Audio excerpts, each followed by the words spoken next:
Assalamualaikum warahmatullahi wabarakatuh. Pada video sebelumnya saya sudah berbagi cerita tentang revolusi industri. Dan kali ini saya akan bercerita tentang revolusi sosial yang terinspirasi oleh Rachel Carson, penulis buku legendaris berjudul Silent Spring atau Musim Semi nan Sunyi. Siapa itu Rachel Carson dan bagaimana buku Silent Spring mampu menggerakkan jutaan orang? Ikuti terus video ini hingga tuntas.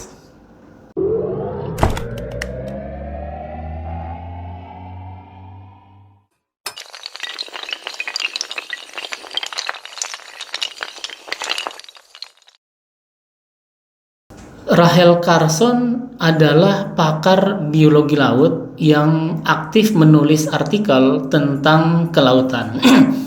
Pada tahun 1950-an, dia menerbitkan 2 buku kelautan yang menjadi bestseller atau buku terlaris. Masing-masing berjudul The Sea Around Us dan The Edge of the Sea. Kedua buku ini mendapat banyak penghargaan dan kemudian diterjemahkan ke lebih dari 30 bahasa. Ciri khas dari tulisan Rachel Carson adalah kemampuannya mentransformasikan artikel dari jurnal ilmiah yang berat dan sulit dimengerti menjadi tulisan populer yang ringan dan mudah dipahami oleh orang awam. Sejak kecil dia memang bercita-cita menjadi seorang penulis. Karena itu saat masuk perguruan tinggi di Pennsylvania College for Women, dia mengambil jurusan bahasa Inggris. Tapi pada tahun kedua, karena terinspirasi oleh dosen biologinya, dia pindah ke jurusan biologi dan kemudian memperdalam biologi laut. Setelah lulus pendidikan sarjana S1, dia kemudian melanjutkan studinya dan mendapat gelar master dari Johns Hopkins University pada tahun 1932. Rachel Carson mulai menulis buku Silent Spring yang melegenda itu setelah mendapat surat dari temannya tentang efek berbahaya dari pestisida DDT. Pestisida DDT sebelumnya digunakan pada Perang Dunia Kedua, namun dengan berakhirnya perang, DDT kemudian digunakan secara masif untuk mengendalikan hama tanaman dan membasmi nyamuk penyebab penyakit malaria. Rachel Carson melakukan penelitian selama 4 tahun sebelum menerbitkan buku Silent Spring tahun 1962. Buku ini pun langsung menjadi bestseller alias buku paling laku di Amerika saat itu, yang kemudian diterjemahkan ke berbagai bahasa di dunia. Bab pertama buku Silent Spring diberi judul Dongeng untuk Hari Esok, yang menggambarkan keheningan yang aneh di sebuah kota di Amerika. Di pagi hari yang dulunya diramaikan oleh paduan suara berbagai jenis burung, sekarang tidak ada suara itu lagi. Burung-burung pergi entah kemana. Di peternakan, ayam-ayam itu mengeram, tapi tidak ada anak ayam yang menetas. Bunga apel bermekaran, tapi tidak ada lebah di antara bunga-bunga itu, sehingga tidak terjadi penyerbukan dan pastinya tidak akan ada buah. Di pinggir jalan, tumbuhan terlihat kecoklatan dan layu.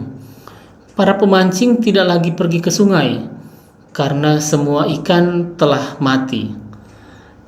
Itulah gambaran puitis Rachel Carson tentang musim semi nan sunyi.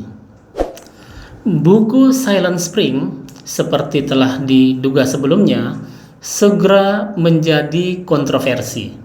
Banyak yang mendukung, tapi banyak juga yang menolak. Terjadi pro dan kontra.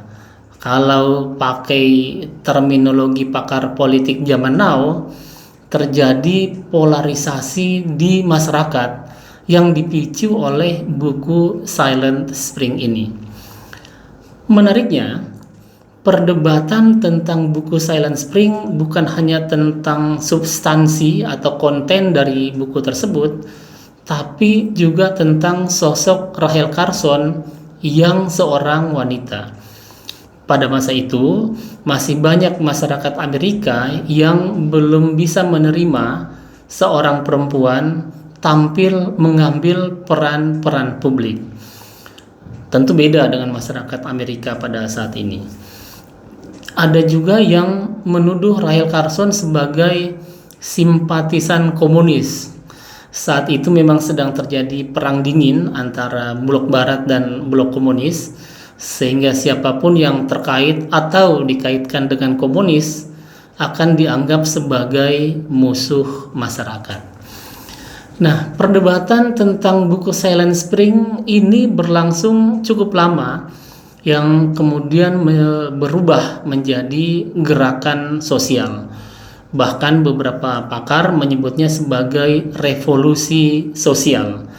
Gerakan ini atau revolusi ini mencapai puncaknya pada tanggal 22 April 1970 ketika sekitar 20 juta rakyat Amerika, sekali lagi 20 juta rakyat Amerika di hampir semua negara bagian turun ke jalan menuntut kondisi lingkungan yang lebih baik. Ini tentu saja bukan jumlah yang main-main. Karena itu, pemerintah Amerika memberikan respon positif dengan mengeluarkan beberapa kebijakan lingkungan.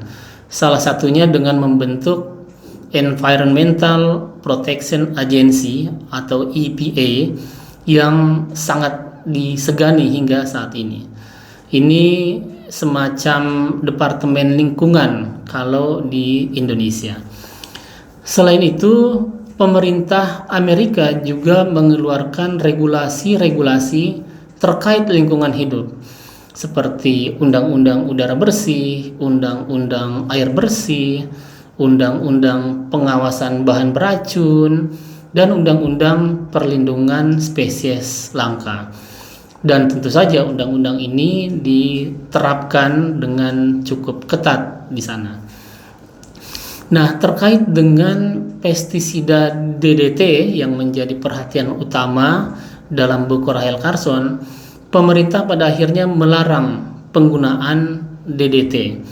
Ini setelah Presiden Amerika John F. Kennedy membentuk komisi khusus untuk menguji isi buku dari Silent Spring.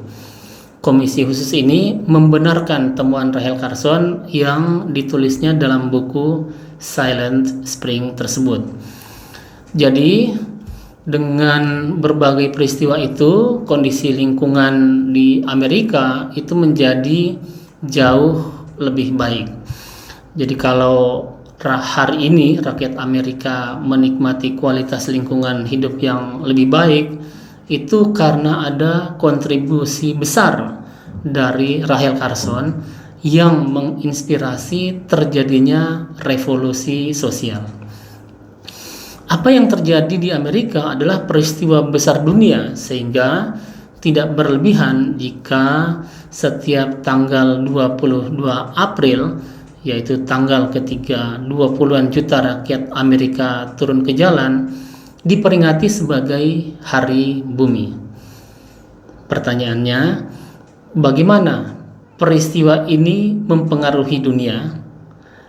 Nantikan video berikutnya dan tetap semangat.